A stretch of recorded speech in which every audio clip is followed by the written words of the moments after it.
The first thing Commander Vex Corinth noticed about the humans wasn't their pale, fragile-looking skin or their bizarre predatory eyes that tracked movement like hunting beasts. It was the way they smiled when discussing death. Fascinating species. Admiral Velker had briefed the Dominion fleet 3 cycles ago. Evolutionary anomalies. They should have died out eons ago. Soft flesh, no natural armor, pathetically slow reflexes. Yet somehow they've conquered their entire world.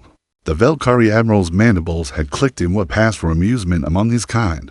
They called their planet Earth, but the Galactic Survey Corps designated a cradle of monsters after. Reviewing the fossil records, 99% extinction events, mass die-offs, planetary catastrophes that should have sterilized all life, yet these humans survived it all. Now, standing in the sterile command chamber of the Dreadnought, Eternal Dominion, Corinth watched the human delegation through reinforced viewing screens. 3 humans sat across from Dominion negotiators, their soft faces betraying nothing. The lead human ambassador Nalani Voss had introduced herself with that unsettling smile. That didn't reach her dark eyes. Your terms are interesting, Voss said, her voice carrying an odd musical quality that somehow made Corinth's chitin crawl. Unconditional surrender, tribute of half our planetary resources. Relocation of major population centers to designated zones. She leaned forward slightly. Tell me, Admiral Velker, have you studied our history thoroughly? The Velkari Admiral's compound eyes glittered. Thoroughly enough. You are a young species, barely spacefaring. Your technology is primitive compared to the Dominions. Your military consists of chemical propulsion weapons and crude energy projectors. We have conquered 17 star systems in the past standard cycle alone.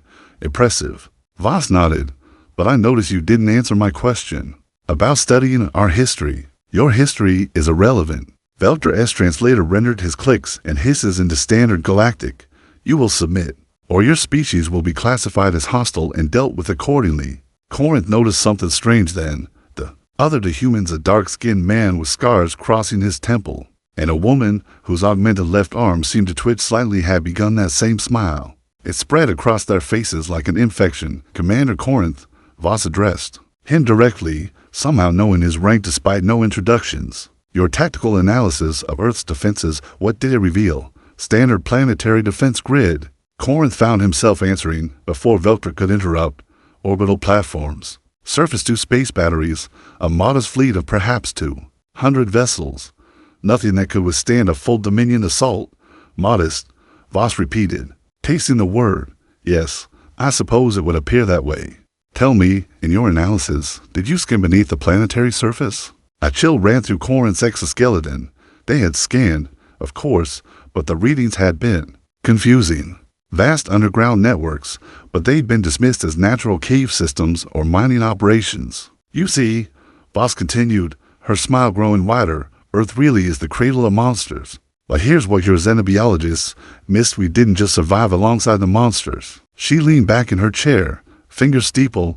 We became them, and then we buried the worst ones so deep that we sometimes forgot they existed. The scarred man spoke for the first time, his voice carrying a gravelly undertone. The surface fleet you detected, those are just the museum pieces we keep for show. Training vessels, added the woman with the augmented arm. What we give to academy cadets for practice runs. Velker's mandibles clicked rapidly, a sign of agitation. You're bluffing. Our intelligence networks are extensive. We know your capabilities. Your intelligence networks, Voss said softly, have been feeding you exactly what we wanted them to see. For the past 50 years, ever since we detected your expansion pattern, heading our way, Corinth's tactical mind was racing. 50 years of preparation? But that would mean, the question isn't whether you can conquer Earth, Voss continued. The question is, are you prepared for what happens after you break the seals? We've spent centuries putting in place. Her smile vanished completely, replaced by something that made Corinth's blood freeze. Because once you crack open our cradle, Commander, there's no putting the monsters back inside. Outside the viewports, stars glittered innocently in the void. But Corinth couldn't shake the feeling that something ancient and hungry was watching them. From the darkness between worlds, the negotiation was over before it had truly begun. The attack began 18 hours after the failed negotiations. Precisely as Commander Corinth had predicted, the Dominion's third battle fleet dropped out of hyperspace. At the edge of Earth's solar system, 300 warships arranged in perfect geometric formations. That had crushed 17 worlds before this one. Target locks confirmed on all. Orbital platforms, reported tactical officers VIN. Enemy fleet composition, approximately 200 vessels, mixture of destroyers and cruisers. No Dreadnought-class signatures detected. Admiral Velter's mandibles clicked in satisfaction. As expected, begin bombardment pattern Theta-7. Disable their orbital defenses first, then proceed with planetary bombardment of military installations. The first wave of antimatter torpedoes streaked across the void, their brilliant contrails painting deadly artwork against the star field. Corinth watched through the tactical display as Earth's defense platforms returned fire-crude plasma bolts and kinetic projectiles. That should have been utterly ineffective against Dominion shields, except they weren't. Admiral, Sven's voice carried a note of confusion. The enemy weapons are penetrating our defensive screens. Shield efficiency is down to 60% across the forward line. Impossible. Velter snapped. Their technology level, the first Dominion destroyer, the Relentless Pride, simply ceased to exist. One moment it was there, the next it was expanding gas and metal fragments. No explosion. No warning, just instantaneous disintegration. What in the void's name was that? Corinth demanded. His answer came in the form of sensor readings that made no sense. The human vessels were accelerating at rates that should have liquefied any organic crew. Their weapons' signatures defied known physics energy patterns that seemed to fold space-time itself. Sir, Sven's voice was rising in pitch. We're detecting massive energy signatures emerging from the planet's surface. Something's coming up from underground. The screens lit up with new contacts. Hundreds of them, then thousands, Corinth felt. His eye could run cold as he watched Earth's true fleet rise from concealed underground silos. These weren't the museum pieces they'd observed in orbit. These were sleek, predatory shapes that moved like living things through space, their hull seeming to absorb light rather than reflect it. New enemy vessel approaching our position, reported the sensor operator. Configuration unknown. It's Admiral. It's changing shape on the main screen. A human ship that had appeared destroyer-sized was unfolding like some mechanical flower of death. Armor plates retracted, revealing weapons arrays that pulse with malevolent energy. In moments, it had tripled in size. All ships, evasive pattern Delta. Velter commanded, return fire. Full salvos. The Dominion fleet's response was immediate and overwhelming. Thousands of antimatter torpedoes and plasma lances converged on the human vessel. The space around it became a miniature star as weapons detonated. When the light faded, the human ship was still there.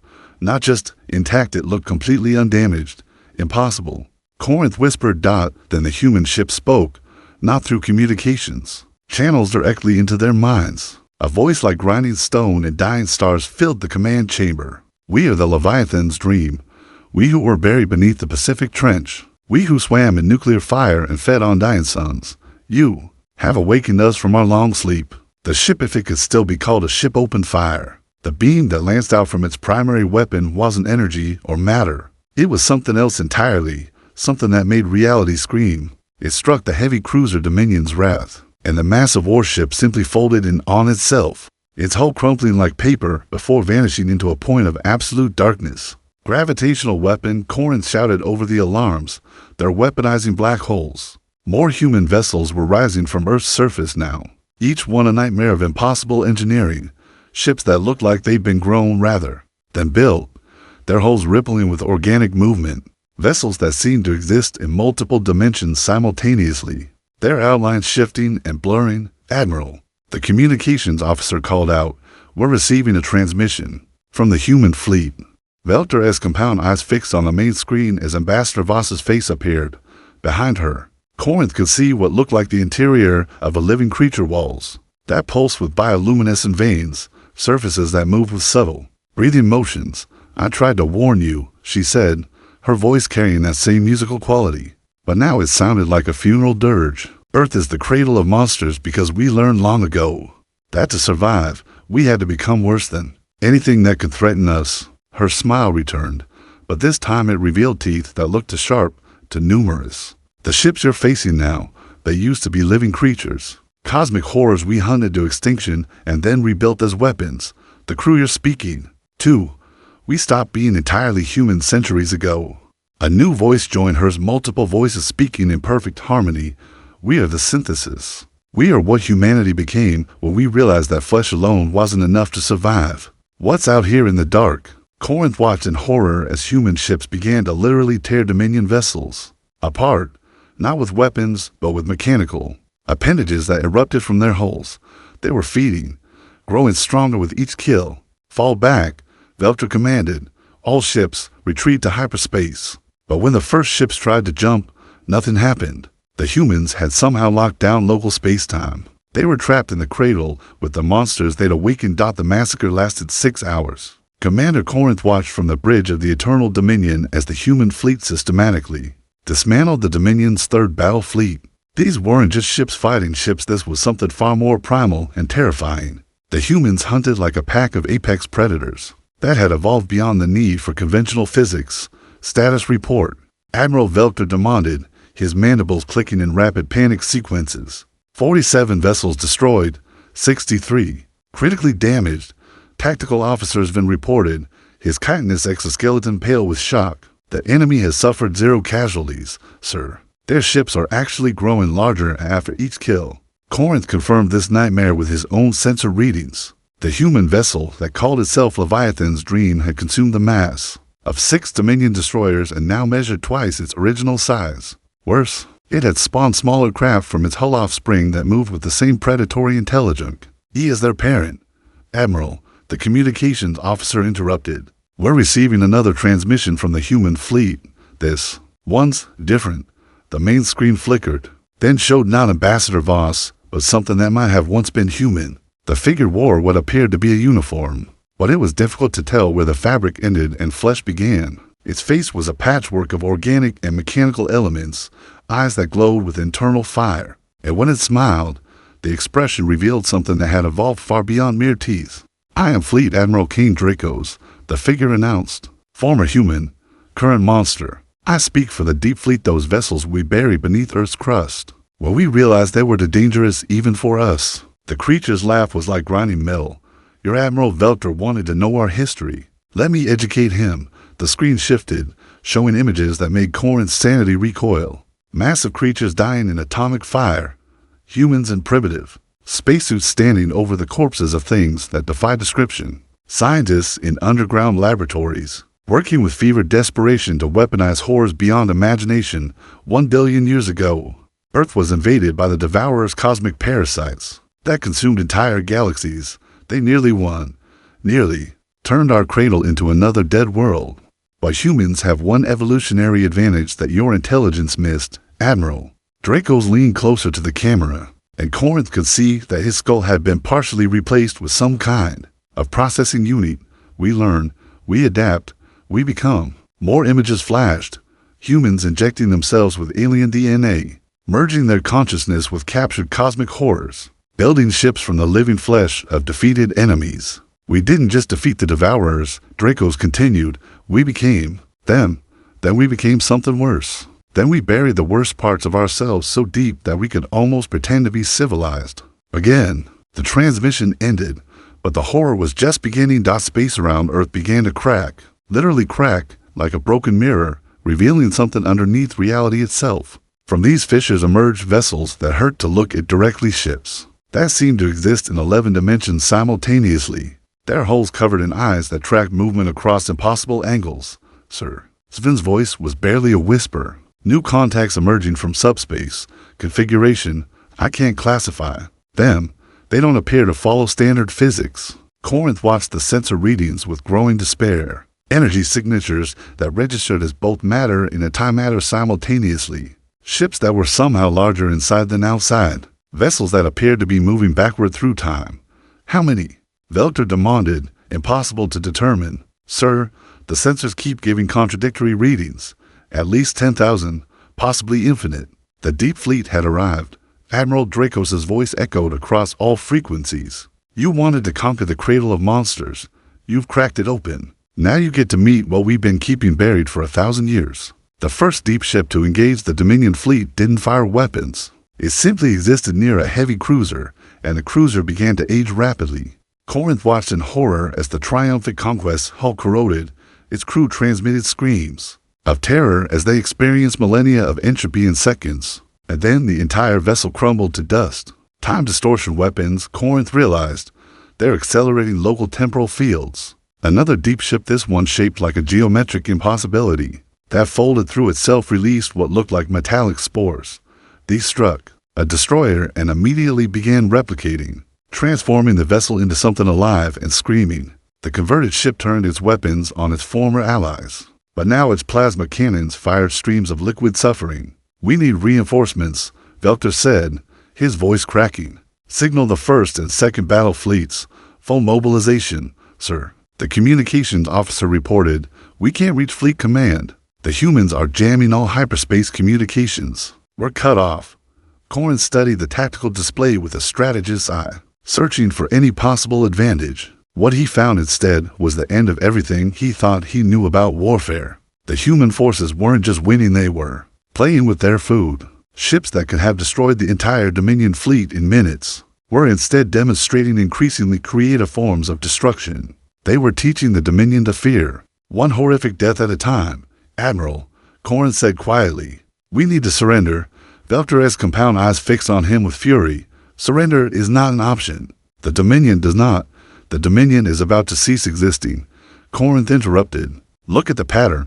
They're not trying to destroy us quickly. They're converting our ships, learning from our technology, adding our capabilities to their own. Every minute we continue fighting makes them stronger." On the screen, a Dominion battleship was being slowly consumed by what looked like mechanical cancer. Its crew's terror broadcast on all frequencies as they were absorbed into the ship's new hybrid consciousness. "We awakened something that should have stayed buried," Corinth whispered, "and now it's going to follow us home." Admiral Velter's compound eyes reflected the death of his fleet in thousands of fragments. As he made the decision that would define the war's next phase, the Eternal Dominion shuddered under another temporal distortion wave from a nearby deep ship, its hull aging decades and seconds before the emergency shielding compensated. "Activate the cleansing protocol," Velter commanded. Commander Corinth felt his ichor freeze. The cleansing protocol was the Dominion's ultimate sanction. Complete sterilization of an enemy world through coordinated bombardment. That would crack the planet's crust and boil its oceans. It had been used only twice in Dominion history, both times against species that had developed weapons of mass consciousness conversion.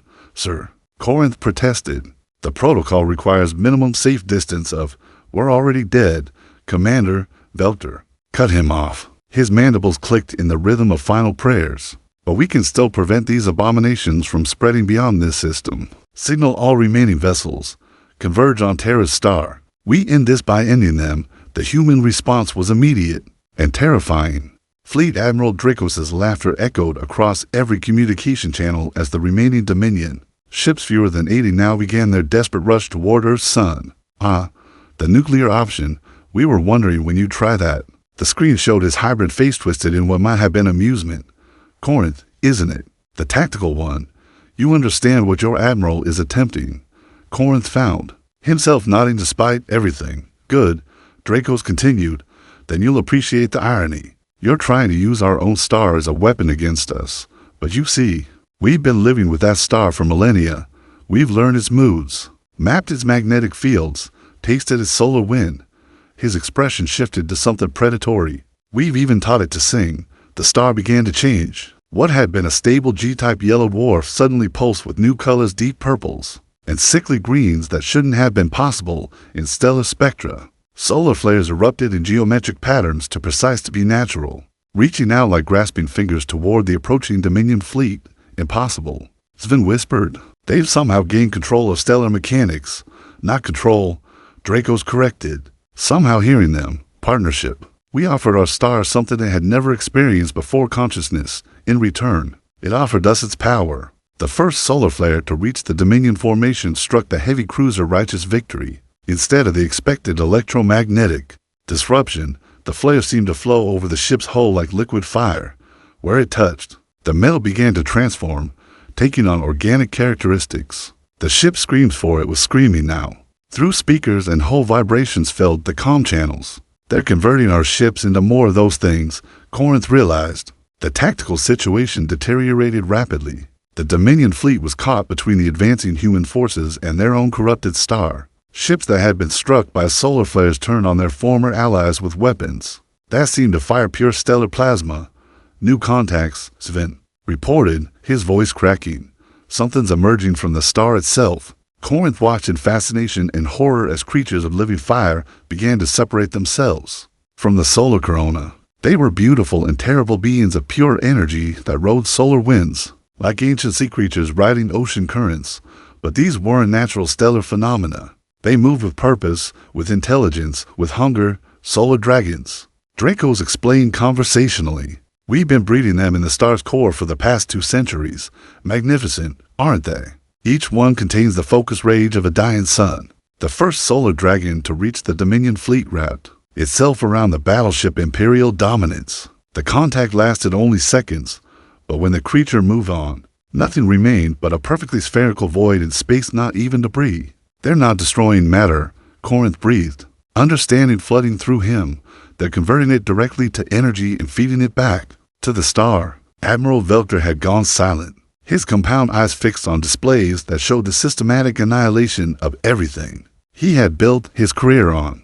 The Dominion's most advanced fleet was being dismantled by forces that shouldn't have been possible to create, let alone control. Admiral, Corinth said softly, we need to consider no surrender, Velter replied, but his voice lacked its earlier conviction. The cleansing protocol proceeds. If we can't destroy their world, at least we can gather intelligence for the fleets that will follow us. But even that hope was about to be extinguished. Oh, Admiral, Dracos' voice carried genuine sadness now.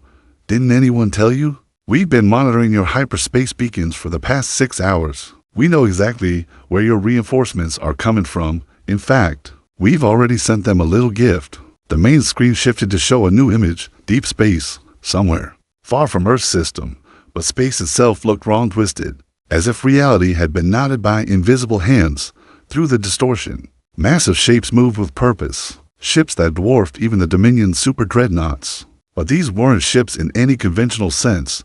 They were ecosystems, living worlds that had learned to travel between stars. The Pilgrim Fleet, Dracos announced, are deep space assets. They've been traveling the galaxy for centuries, learning from every species they encounter. They reached your home system approximately 3 hours ago. Corinth felt something break inside his mind as he realized the scope of what they were facing. This wasn't just a planetary defense. It was a coordinated campaign involving forces that spanned light years. The humans hadn't just prepared to defend Earth, they had prepared to hunt the Dominion to extinction. Why? Velter asked, his voice barely a whisper. Why go to such lengths? Dracos' hybrid face softened slightly, showing a trace of what he might have once been. Because a long time ago, we learned that if you're not the monster under the bed, then you're just food for the things that are. We chose to be the monster. Around them, reality continued to unravel as the last act of this cosmic tragedy prepared to unfold. The battle for survival began when the Eternal Dominion's emergency protocols activated, flooding the ship with combat stimulants that would keep the crew functional even as their world ended around them. Commander Corinth felt the chemical cocktail hit his bloodstream as he watched 47 human vessels converge on their position. With the coordinated precision of a predator pack, all batteries, continuous fire, Admiral Velter commanded, his mandibles now clicking in the death song of his people. If we die fighting. The Dominion's remaining 73 ships formed a defensive sphere around their flagship, pouring everything they had into the advancing human fleet. Antimatter torpedoes streaked through space like falling stars. Plasma lances carved burning lines across the void, and kinetic projectiles accelerated to near-light speed hammered against hulls. That seemed to drink in the punishment. The human response was immediate and devastating. The lead vessel, a deep ship that looked like a crystalline virus magnified to impossible size, simply absorbed the incoming fire. Every torpedo, every energy blast, every kinetic round struck its surface and vanished into what appeared to be a living hull. For a moment, nothing happened. Then the ship began to glow. It's storing our own weapons, Corinth realized with growing horror. Converting the energy for the deep ship's return volley was their own attack multiplied by a factor of 10. The concentrated barrage struck the destroyer's swift retribution, and the ship simply ceased to exist, not destroyed, not vaporized, but erased from reality so completely that the background stars seemed to shift to fill the space where it had been. Evasive maneuvers, Velter ordered, but the human ships were already adapting to their movements. The battle devolved into a 3-dimensional nightmare. as human vessels began to demonstrate capabilities that defied every known law of physics. Ships phased through incoming fire, as if they were ghosts, then solidified just long enough to unleash weapons that bent space-time itself. Others split into multiple copies of themselves, each one real enough to deal devastating damage. Corinth watched the heavy cruiser Relentless Fury engage what appeared to be a human destroyer, the Dominion. Ship's superior firepower should have made it an easy victory, but the human vessel began to unfold like an origami sculpture made of nightmares. Layer after layer of hull peeled back, revealing weapons arrays that seemed to extend into dimensions that shouldn't exist. "Sir," tactical officer's been reported, his voice steady despite the chaos. "The Relentless Fury is requesting immediate support. Their target has somehow gotten inside their defensive perimeter." On the tactical display, Corinth could see the impossible truth. The human destroyer had somehow folded space so that it was simultaneously surrounding the much larger cruiser while remaining the same size. The Relentless Fury's weapons couldn't target it because it existed in 11 directions at once. The end came quickly. The human ship fired what looked like a simple energy beam, but where it struck the Relentless Fury, the cruiser began to turn inside out. Hull plates folded through themselves. Crew members screamed as their bodies experienced impossible geometries, and then the entire vessel collapsed into a point of brilliant light that hurt to look at directly. "Dimensional warfare," Corinth whispered. "They're using higher dimensional mathematics as weapons." But the Dominion fleet wasn't dying without taking casualties. The battleship Final Authority managed to ram one of the smaller human vessels, its reinforced prow punching through what appeared to be organic armor. Both ships erupted in a fireball that painted the surrounding space in radioactive gold. And for a moment Corinth felt a surge of hope. The hope died when the wreckage began to move. The remains of both ships were reconstructing themselves, but not as they had been. Dominion technology merged with human bioengineering in configurations that should have been impossible. The hybrid vessel that emerged was larger than either original ship and moved with a fluid grace that suggested it was now more alive than machine. "They're not just killing us," Corinth realized. "They're recycling us." Admiral Velker had reached the same conclusion. "Signal all remaining vessels," he ordered. "Initiate core overloads on my mark. Deny them our technology." 18 Dominion ships detonated simultaneously, their antimatter cores creating miniature supernovas that briefly outshone the distant stars. The expanding waves of destruction caught 3 human vessels, tearing them apart in cascades of exotic matter and twisted metal. But the victory was temporary. The human fleet began to sing. Not through communication channels, the sound came from space itself, as if the vacuum had learned to carry melody. It was beautiful and terrible. A harmony that spoke of civilizations rising and falling, of evolution pushed beyond all natural limits, of things that had learned to dream in frequencies that could reshape reality. The sonic attack struck the remaining Dominion vessels like a physical blow. Hull plates began to resonate, matching the frequency of the human song, and within moments they were tearing themselves apart from the inside. Crew members collapsed as their internal organs vibrated at frequencies that liquefied bone and tissue. Counter-harmonics. Corinth shouted over the rising sound. "Flood all compartments with white noise." The emergency sonic suppressors bought them precious seconds, but the human song was adapting, finding new frequencies, new ways to make matter dance to its tune. One by one, Dominion vessels began to sing along, their whole metal ringing like cosmic bells as they were torn apart by weaponized music. The destroyer Vengeful Pride managed one final act of defiance, launching a full spread of armor-piercing torpedoes at the nearest human vesseless ship that looked like it had been grown from crystallized screams. The torpedoes struck true, punching through the alien hull and detonating deep inside the ship's core. The human vessel died beautifully, its death song rising above the battlefield chorus as it transformed into something that was part explosion, part aurora, part prayer to gods that should never have been awakened. But even in death, it served its purpose. The exotic radiation from its destruction washed over the surrounding Dominion ships, and their crews began to change. Corinth watched through the bridge viewports as his people transformed into something else, their chitinous exoskeletons flowing like liquid as they adapted to energies that rewrote the very concept of biology. Those who survived the change turned on their unchanged shipmates with weapons that had been their own limbs moments before. "How many ships do we have left?" Velker asked. his voice carrying the hollow tone of someone who already knew the answer. 12. Sir, has been reported, including the flagship. Around them, the human fleet continued its deadly ballet, each vessel moving with the precision of a perfectly evolved predator. They had taken casualties, perhaps a dozen ships destroyed, but for every human vessel lost, the Dominion had paid, with 10 of their own, and the humans were learning from every exchange, adapting their tactics, incorporating Dominion technology into their own ships even as the battle raged. Sir, the communications officer called out, we're receiving a transmission from the human fleet. Admiral Draco's appeared on the screen once more, but now Corinth could see that he was standing on the bridge of a ship made partially from the wreckage of Dominion vessels. Familiar hull patterns were visible in the walls behind him, twisted into new configurations that pulsed with alien energy. You fought well, Draco said, and there was genuine respect in his hybrid voice. Your Admiral Velter in particular, I haven't seen tactical innovation like that in decades. It's almost a shame to end this. Almost. Velter asked. Draco smiled, revealing teeth that had been replaced with crystalline structures that seemed to bend light. Every war teaches us something new about the art of becoming monsters. This one taught us that even facing extinction, some species will choose courage over surrender. We respect that. We'll make your deaths quick. The final assault began with mathematics made manifest. The mathematics of annihilation painted themselves across space in equations written in plasma and twisted metal.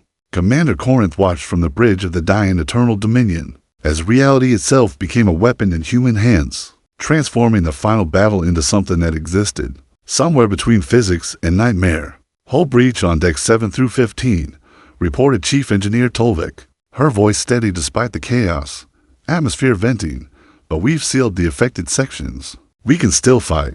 Admiral Velter stood at the center of the bridge like a statue carved from determination and despair. Around him, his remaining 11 ships arranged themselves in a formation that had never been taught in any military academy, because it was a formation designed not for victory, but for the most meaningful possible death. Signal all vessels. Velter commanded. Execute Protocol Omega-7. Corinth felt his dual heart skip a beat. Omega-7 was theoretical last resort tactical doctrine that involved treating each ship as a component in a larger weapon system. It had never been tested because the power requirements would burn out every system simultaneously, leaving the fleet defenseless. But when you were already dead, sir, he said quietly, Omega-7 requires synchronized overload of all primary power systems. Even if it works, we'll have maybe 90 seconds before total system failure. 90 seconds to make them remember us, Velter replied. That's more than most species get. The human fleet was closing now, their ships moving with the fluid grace of apex predators sensing wounded prey.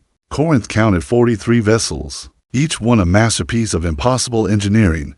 They could have ended the battle at any time, but they were savoring and studying every desperate tactic, learning from every moment of Dominion courage. Fleet Admiral Draco's appeared on their screens one final time, his hybrid features twisted into something that might have been admiration. Your species fascinates me, Admiral. Most civilizations break long before reaching this point. You've maintained tactical coherence even facing certain extinction. It's inspiring. Inspiring enough to let us live? Velter asked, though. They all knew the answer. Inspiring enough to make you part of something greater, Draco's replied. Your ships, your crew, your memories, they'll all become part of the deep fleet.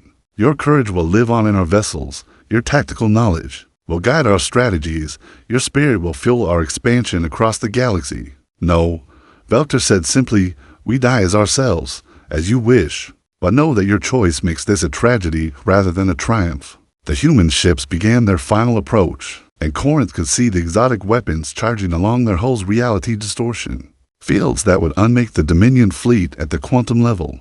They had perhaps 30 seconds before. Now, Velter whispered. 11 Dominion vessels simultaneously overloaded every power system they possessed. Antimatter reactors pushed beyond all safety limits. Plasma conduits flooded with more energy than they were designed to handle, and emergency capacitors drained in microseconds to feed weapons that had never been meant to fire at such power. Levels. The effect was immediate and spectacular. Every weapon system on every Dominion ship fired simultaneously, their combined output focused through gravitational lensing rays that should have burned out instantly but held together just long enough to matter. The concentrated barrage struck the lead human vessel, a deep ship that had been casually approaching to deliver the killing blow. And for the first time in the battle, something interesting happened. The human ship staggered, not destroyed, not even seriously damaged, but forced to actually deploy defensive systems that it had kept hidden throughout the engagement. Corinth watched in fascination as layers of exotic matter, shielding unfolded around the vessel, each one absorbing and redirecting the Dominion's desperate attack. "We heard it," Tactical Officer Sven said with something approaching wonder. "We actually hurt one of them, but the victory lasted only seconds." The other human ships moved to protect their wounded comrade, and their return fire was surgical in its precision. One by one, Dominion vessels winked out of existence as reality distortion weapons struck them. The destroyer Last Defiance folded in on itself until it became a point of infinite density. The cruiser Final Stand aged 10 million years in as many seconds, its hull crumbling to cosmic dust. "Sir," Chief Engineer Tolvik called out, her voice tight with concentration, "I'm detecting massive energy buildup in the human fleet. Whatever they're preparing, it's big enough to sterilize this entire system." Corinth studied the sensor readings with growing dread.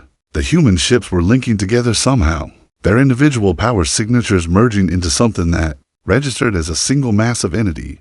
They were preparing to demonstrate their true capabilities. "Admiral," he said urgently, "we need to—" The bridge lights flickered and died as something struck the Eternal Dominion, with enough force to crack its hull in 17 places. Emergency lighting cast everything in hellish red as damage reports flooded in from every section of the ship. "Direct hit from an unknown weapon type," Sven reported. "But sir, the weapon didn't actually damage us. It just marked us somehow." On the main screen, Fleet Admiral Draco smiled with genuine warmth. "That was a targeting laser. Admiral Velter, we wanted to be sure we had your attention for this final demonstration." His expression grew serious. "You asked earlier why we go to such lengths to prepare for war. Let me show you." The human fleet began to transform. Individual ships that had fought as separate entities suddenly began merging, their hulls flowing together like liquid metal. Weapon systems that had been distributed across dozens of vessels now concentrated into single, massive arrays. What had been a fleet of 43 ships became something else entirely, a single construct that dwarfed anything in the Dominion's naval registry. "Impossible," Corinth breathed. "The structural stress alone should tear it apart." "Physics," Draco said conversationally, "is more of a guideline than a rule when you've learned to think in 11 dimensions. Simultaneously, what you're seeing is the deep fleet's true form, a single organism that can split itself into component parts. When necessary, the merged vessel was beautiful in the way that natural disasters were beautiful, awesome, and terrible, and utterly beyond human comprehension. Its hull rippled with bioluminescent patterns that seemed to show the history of every species. It had consumed every world it had conquered, every horror it had become to ensure humanity's survival. "We call this configuration the World Eater," Draco's continued. "We built it after studying the species that nearly destroyed Earth a billion years ago. They were cosmic parasites that fed on entire solar systems. We learned from them, improved on their design, made them extinct, and then became something worse. The World Eater's primary weapon began to charge, and space itself seemed to recoil from the energies being gathered. Stars in the background flickered as gravitational fields shifted, and Corinth realized with crystal clarity that they were about to witness the death of everything in the system. "Why?" Admiral Velter asked, his voice carrying centuries of military tradition and the weight of a dying civilization. "Why show us this if you're going to kill us anyway?" Draco's paused, and for a moment his hybrid features showed something almost human. "Because someone should know. Someone should understand what we've become and why we had no choice but to become it." He leaned forward, and his voice dropped to a whisper that somehow carried across the void. "We were like you once, Admiral. Noble, honorable. We believed in rules of engagement and civilian protection and the sanctity of life. The World Eater pulsed with barely contained energy. Then the universe taught us that noble species don't survive first contact with cosmic horrors. That honor is a luxury only apex predators can afford. That the sanctity of life means nothing to entities that exist to devour entire galaxies." Draco's smile returned, but now it was tamed with infinite sadness. "So we became the cosmic horror. We became the thing that other monsters check for under their beds. And now," Velter asked, "now we offer every species the same choice we were given. become part of something greater than yourself, or be remembered as a footnote in the history of something greater than yourself, the world. Eater's weapon reached full charge, and reality began to scream. But Admiral Velter wasn't finished fighting. One last gambit, he said quietly to Corinth, ramming speed. If we're dying anyway, let's see how much damage we can do. The Eternal Dominion turned toward the massive human construct, its engines pushed beyond all safety limits. Around them, the few remaining Dominion ships followed suit, their crews singing the death songs of their people as they committed to one final act of defiance. Ramming speed confirmed, Chief Engineer Tolvik reported. All hands, brace for impact. The human response was immediate. Defensive systems that could have stopped their charge deployed, but not at full power. The World Eater was allowing them to approach, curious to see what they would do with their last moments. It was exactly what Corinth had hoped for. Now, Velter commanded, everything we have left. The Eternal Dominion didn't ram the World Eater. Instead, it opened every airlock, ejected every life pod, and vented its entire atmosphere directly at the human construct. Mixed in with the air were 10 million microscopic sensor drones with every surveillance device the ship had carried, modified to transmit on frequencies the humans had never encountered. It was intelligence gathering, not an attack. In their final moments, the Dominion was still trying to learn, still trying to understand their enemy well enough to defeat them. The sensor swarm struck the World Eater's hull and immediately began broadcasting everything they detected. Internal configurations, power distribution networks, crew quarters that looked like surgical theaters, engines that seemed to run on liquid despair. Magnificent, Draco said with genuine appreciation. Even facing death, you're still thinking. Tactically, the data you're gathering won't save you, but it might help the next species we encounter. That's the point, Velter replied. The World Eater fired. The weapon that ended the Battle of Earth's Cradle wasn't energy or matter, or even exotic mathematics made manifest. It was something far more fundamental, a focused beam of entropy. Itself, the universal force that turns order into chaos, life into death, hope into memory. Commander Corinth experienced his own annihilation as a gradual fading, like falling asleep while watching stars dim one by one. The Eternal Dominion didn't explode or disintegrate, it simply stopped being. Its atoms forgetting how to hold together, its energy bleeding away into the cosmic background radiation, until nothing remained but empty space and the echo of final transmissions. But death, as humanity had learned long ago, was just another boundary to be crossed. Corinth's consciousness flickered back to awareness in a place that shouldn't exist, a vast chamber, whose walls seemed to be made of crystallized time, where the air tasted of copper and ozone and the dying screams of civilizations. He stood on legs that felt wrong, looked through eyes that saw too much, breathed through lungs that no longer needed oxygen. Welcome to the Deep Fleet, said a voice he recognized. Admiral Velter stood beside him, but Velter as he had never been, his chitinous exoskeleton flowing like liquid mercury, his compound eyes replaced with orbs of swirling starlight, his mandibles transformed into something that could speak in frequencies that rewrote reality. We're dead, Corinth stated, the words feeling strange in a mouth that had been rebuilt from quantum foam and compressed nightmares. Dead is such a limited concept, another voice added. Fleet Admiral Dracos approached them, but now Corinth could see what the human had truly become, not hybrid of flesh and machine, but something that existed simultaneously as individual consciousness and collective entity. A single mind that could split itself across multiple forms while remaining fundamentally unified. You're part of the synthesis now, Dracos explained. Your knowledge, your courage, your tactical brilliance all preserved and enhanced. You'll help us face the next threat, and the one after that, and all the horrors that lurk in the spaces between stars. Corinth looked around the chamber and began to understand the scope of what he was seeing. Thousands of beings moved through the crystalline space, each one clearly from a different species, each one bearing the marks of transformation that made them something more than they had been. Here was a warrior from a silicon-based civilization, its body now a living gemstone that pulsed with internal fire. There a scout from an energy-based species, its form shifting between states of matter with each thought. How many? He asked. 17 species so far, Dracos replied. Each one faced the same choice your admiral just made. Each one chose to die as themselves rather than live as something greater. His expression softened, and each one discovered that death was just the beginning of their real contribution to the universe. Admiral Velter's transformed features twisted into what might have been a smile. "Show him the enemy," he said. The chamber's walls suddenly became transparent, revealing the space beyond. But this wasn't the void. Corinth had known this was something far more terrible. Shapes moved in the darkness between galaxies, entities so vast that entire solar systems were just cells in their incomprehensible anatomy. One of them turned toward their position, and Corinth saw on either side of a red giant star focus on him with malevolent intelligence. "The Devourers," Draco said simply. "What we've been preparing to fight for the past million years. They're stirring again, beginning to move toward inhabited space. Our calculations suggest they'll reach the edge of the galaxy in approximately 10,000 years. And when they do," Corinth asked, though he was beginning to understand, "when they do, we'll be ready. Every species we encounter between now and then becomes part of our strength.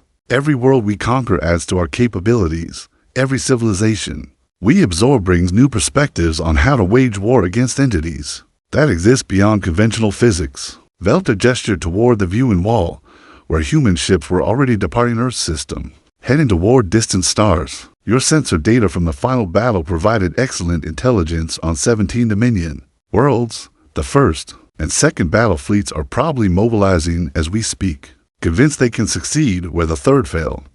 "They can't," Corinth realized.